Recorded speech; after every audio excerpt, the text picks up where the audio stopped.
నమస్తే బ్రో. నమస్తే అండి. ఎట్లుంది బ్రో జగన్ పరిపాలన? జగన్ పరిపాలన కరోనా నుంచి ఇప్పటి వరకు చాలా బాగుంది. కరోనా టైంలో పేదవాళ్ళు ఏమి తినలేని స్థితిలో ఉన్నారు.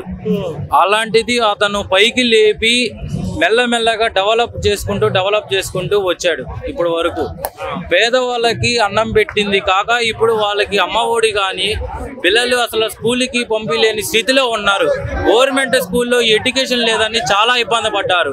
అలాంటి స్థితి ఇప్పుడు జగనన్న వచ్చిన తర్వాత ఒక ఇంగ్లీష్ మీడియం గవర్నమెంట్ స్కూల్ని ఒక ఇంగ్లీష్ మీడియం లాగా చేసి అందరికీ విద్య నేర్పి దాంట్లో ఇంగ్లీష్ ప్రైవేట్ స్కూల్లో ఎలా అయితే ఉన్నాయో గవర్నమెంట్ స్కూల్లో కూడా సేమ్ అదే ఇదితో రన్ చేస్తున్నాడు. అంతేగాని ఈ పొత్తులు పెట్టుకొని జనాల్ని నాశనం చేయడం తప్ప ఇంకో ఉద్దేశం ఏమీ లేదు. లోట్లు చేస్తాం తప్ప. అది ఆయన కష్టం చేశాడు. ఆ కష్టంలో మేము అంతా నడిచాము. మళ్ళీ ఆయనే సీఎం చేయాలని మేమంతా కోరుకుంటున్నాము. రాబోయే ఎన్నికలలో ఖచ్చితంగా మళ్ళీ జగనే వస్తాడని చెప్పి 45 ఖచ్చితంగా వస్తాయి. ఎన్ని పొత్తులు ఉన్నా కూడా ఆ సింగిల్ గా పోరాటం చేస్తాడు. సింహంగా వస్తుంది. ఎట్లపడను పల్నాడు జిల్లా కారసోల ఎట్లపడ మండలం రాజనాయుడు పక్క గెలుస్తాడు. మాది కారసోల 150కి 150 జగన్ 170 175. అయితే ఏంటంటే మళ్ళీ వైసీపీ మళ్ళీ పక్క గెలిచిద్ది.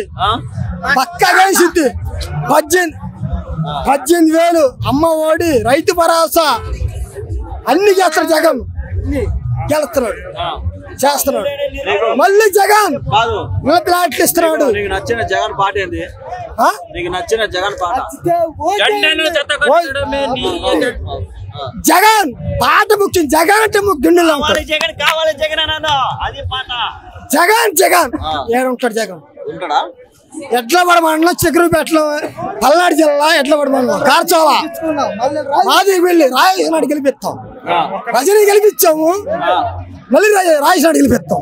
చిత్తూరు జిల్లా ఆత్మకూరు నియోజకవర్గం నుంచి వచ్చిన ఇవాళ జగన్ అన్న అభిమానం చూస్తుంటే ఎక్కడ లేని ఆనందంగా ఉంది. దేశంలోనే కాదు, మన రాష్ట్రంలోనే కాదు కదా, దేశంలోనే ఏ నాయకుడు సంక్షేమ పథకాలు వాళ్ళ ఇంటికి పంపించిన ఘనత ఎవరిదైనా ఉందంటే అది ఒక్క జగన్మోహన్ రెడ్డి అన్నకే సాధ్యం అవుతుంది. మళ్ళా కూడా 175కి 175 సీట్లు పక్కా గెలిచి చూపిస్తాము. ఈ మళ్ళా కూడా చంద్రబాబు నాయుడు కానివ్వండి, మంగళగిరిలో లోకేష్ గారిని కానివ్వండి ఇంటికి పంపించే దగ్గరలోనే రోజులు ఉంటాయి కూడా ఈ సభాముఖంగా తెలియజేస్తా ఉంటాం. అంతే పక్కా పక్కా. ఎన్ని పొత్తులేని పెట్టుకొని రాని సింహం సింగిల్ గానే వస్తుంది. అది జై జగన్.